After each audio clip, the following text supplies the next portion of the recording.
दादाजी अब आदित्य को वेद और शास्त्रों के आधार पर सूर्य देव की महिमा बताने जा रहे थे।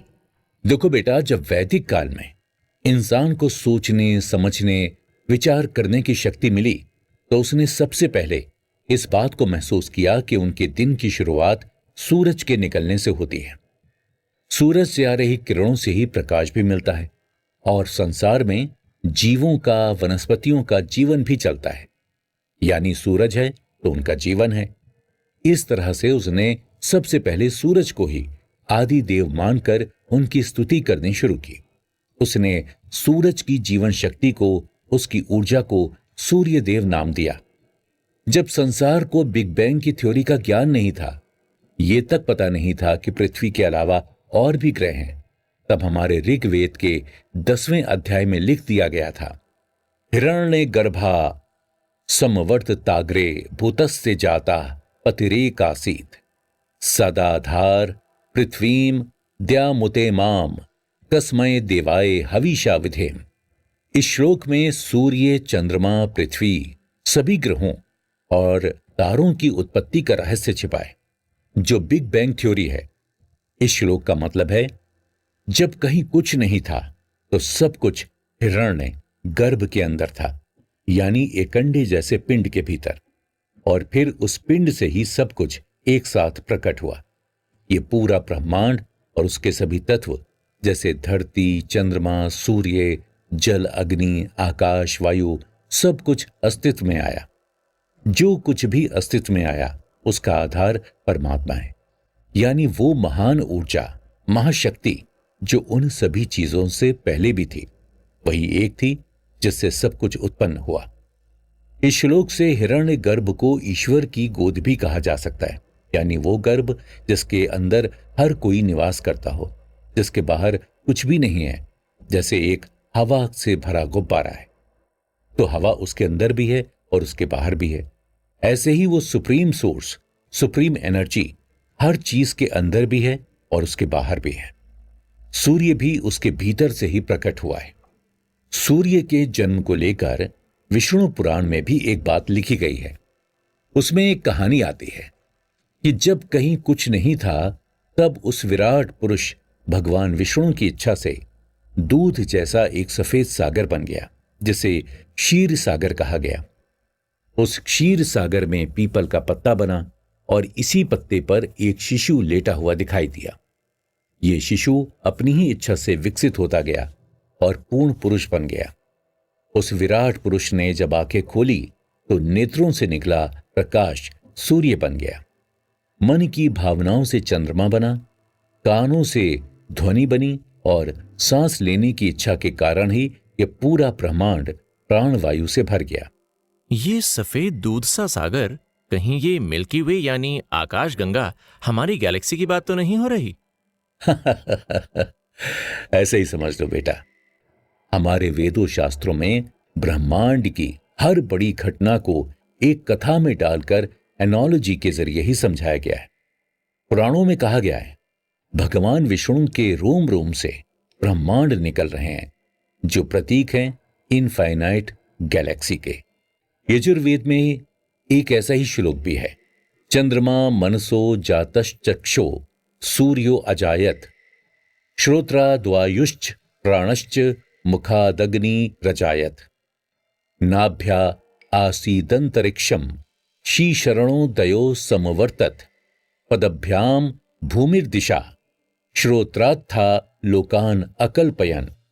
अर्थात परमात्मा रूपी पुरुष के मन से चंद्रमा उत्पन्न हुआ, उसकी आंखों से सूर्य, कानों से वायु और प्राण, मुख से अग्नि, नाभि से अंतरिक्ष, सिर से अन्य सूर्य जैसे प्रकाश से भरे तारागण, दो चरणों में भूमि, श्रोत्र से दिशाएं, मध्य भाग से अंतरिक्ष और इसी प्रकार सब लोग उत्पन्न हुए। इस तरह से जिस ऊर्जा से यह पूरा ब्रह्मांड प्रकट हुआ, उसे ही ब्रह्म ईश्वर, परम पुरुष या विराट पुरुष कहा गया। कोई उस परम पुरुष को विष्णु कहता है तो कोई श्री कृष्ण, कोई सदाशिव, नाम कोई भी हो, लेकिन वो परम शक्ति है ही एक। सूर्य को भगवान विष्णु की आंखों से पैदा हुआ माना गया, इसलिए प्राणों में उन्हें सूर्य नारायण भी कहा गया। भगवान विष्णु की ज्योति को, उनके तेज को सूर्य देव कहा गया। आज खोज करके साइंटिस्ट ने भी कह दिया है कि सूरज केवल एक ही नहीं है, अलग अलग आकाश गंगाओं में, सौर मंडल में बहुत से सूर्य हैं। और इसी बात को हमारे ऋग्वेद में भी कहा गया है कुछ इस प्रकार, सप्त दिशो नाना सूर्या देवा आदित्या ये सप्त, यानी सातों दिशाओं में अनेक सूर्य हैं। यही नहीं, विज्ञान से पहले हमारे वेदों में यह वर्णित था कि सूर्य के चारों ओर विशाल गैस का भंडार है। यह बात ऋग्वेद में दर्ज है। शकमयम धूमम आराध अपश्यम विष्णुवता पर एनावरेण, यानी सूर्य के चारों ओर दूर दूर तक शक्तिशाली गैस फैली हुई है। यहां गैस के लिए धूम शब्द का प्रयोग किया गया है। सूर्य प्रदूषण और बुरे वायरसों और बैक्टीरिया को भी नष्ट करता है। इस बात का उल्लेख अथर्ववेद में मिलता है, जिसमें लिखा है, सूर्य के प्रकाश से दिखाई देने वाले और ना दिखाई देने वाले सभी प्रकार के प्रदूषित जीवाणु और रोगाणु नष्ट होते हैं। सूर्य चंद्रमा को प्रकाश देता है। यह बात सदियों पहले हमें इन्हीं वेदों से मिलती है। यजुर्वेद में मंत्र है, सुषुम्ना सूर्य रश्मि चंद्रमा गरंधर्व असह्य को रश्मि चंद्रम मसम प्रतिदीप्तयाते, यानी सूर्य की सुषुम्न नामक किरणें चंद्रमा को प्रकाश देती हैं। चंद्रमा का अपना कोई प्रकाश नहीं है। इसी तरह सामवेद में सूर्य को संसार का धारक और पालक कहा गया है। कुछ इस तरह, धरतो दिवो भुवनस्य विष्पति, सूर्य देव को वेदों में सविता भी कहा गया है, जो सृष्टि के संचालन कर्ता और प्रकाश का स्रोत है। गायत्री मंत्र दरअसल सूर्य देव की उपासना का ही मंत्र है, जिसमें सवित देव की स्तुति की गई है। इसे मैं तुम्हें सुनाता हूं। ओम भूर्भुवः स्वः तत्सवितुर्वरेण्यं भर्गो देवस्य धीमहि धियो यो नः प्रचोदयात्। इसका अर्थ है, हम पृथ्वी लोक, भुवर लोक और स्वर लोक में हर जगह उपस्थित उस सृष्टिकर्ता प्रकाशमान परमात्मा के तेज का ध्यान करते हैं। परमात्मा का तेज हमारी बुद्धि को सही रास्ते पर चलने के लिए प्रेरित करे। इस मंत्र में परमात्मा के जिस तेज की बात की गई है, उस तेज, उस डिवाइन एनर्जी को सूर्य देव ही रिप्रेजेंट करते हैं। वो शक्ति सूर्य देव ही है। सूर्य देव प्रकाश के, ज्ञान के, सद्बुद्धि के, पराक्रम और साहस के देवता हैं। वो हर तरह की बुराई, हर तरह का अंधकार दूर करते हैं। यह अंधकार बाहरी भी हो सकता है, जैसे सूर्य का साक्षात स्वरूप सूरज और एनर्जी के बाकी सोर्स दूर करते हैं। और यह अंधकार हमारे अंदर का भी हो सकता है, जैसे बुरे विचारों का, बुरी भावनाओं का, अज्ञानता का, दुख और क्लेश का। इस अंदर के अंधकार को भी सूर्यदेव दूर करते हैं। वेद और पुराणों में सूर्यदेव के अलग अलग रूपों और गुणों का वर्णन है।